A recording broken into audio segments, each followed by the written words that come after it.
Clashes have broken out at an anti-austerity rally by thousands of protesters outside Parliament in Athens. Riot police used pepper spray and tear gas on Wednesday night to fight back youths in the crowd who were hurling Molotov cocktails and rocks at police. Police said about 12,500 people were at the rally at Syntagma Square. The clashes broke out just as lawmakers were starting to debate an austerity bill that includes consumer tax increases and pension reforms. Al Jazeera's Mohammed Jamjoom, reporting from Athens, said the protesters chanted anti-austerity slogans, and engaged in running battles with police. A lot of anger just boiled over, he said, adding that riot police are still out in force outside the parliament. Prime Minister Alexis Tsipras, who has faced strident opposition to the bill from his own radical left Syriza party, says it's the best possible deal he could get to prevent Greece from being forced out of Europe's joint euro currency.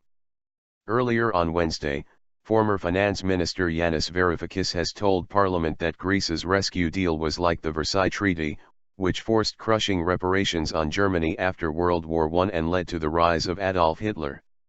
The powerful demanded that the losers accept terms they had no right to demand. The losers accepted commitments they had no right to accept. These were the words of John Maynard Keynes on the Versailles Treaty. What we are confronted with is a new Versailles Treaty, the self-avowed erratic Marxist told fellow lawmakers ahead of a vote on the rescue deal on Wednesday.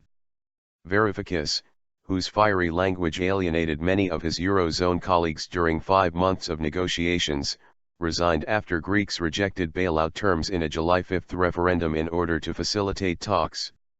A deal was reached 1 week later. He did not say if he would vote against it, or if he would even attend the key vote expected after midnight.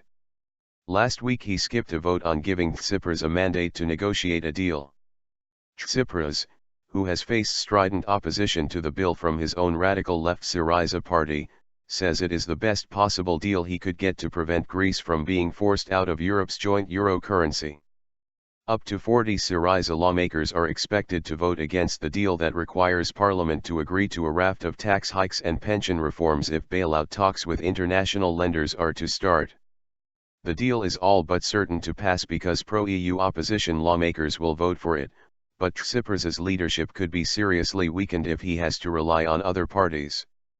Varoufakis noted in a blog on Tuesday that he had warned of the risks of a new Versailles Treaty when the first Greek bailout was negotiated in 2010. German Chancellor Angela Merkel was asked at a news conference after Monday's accord whether it was not reminiscent of the 1919 Versailles Treaty reparations. She tried to make light of the question, saying she would not take part in historical comparisons, especially when I didn't make them myself.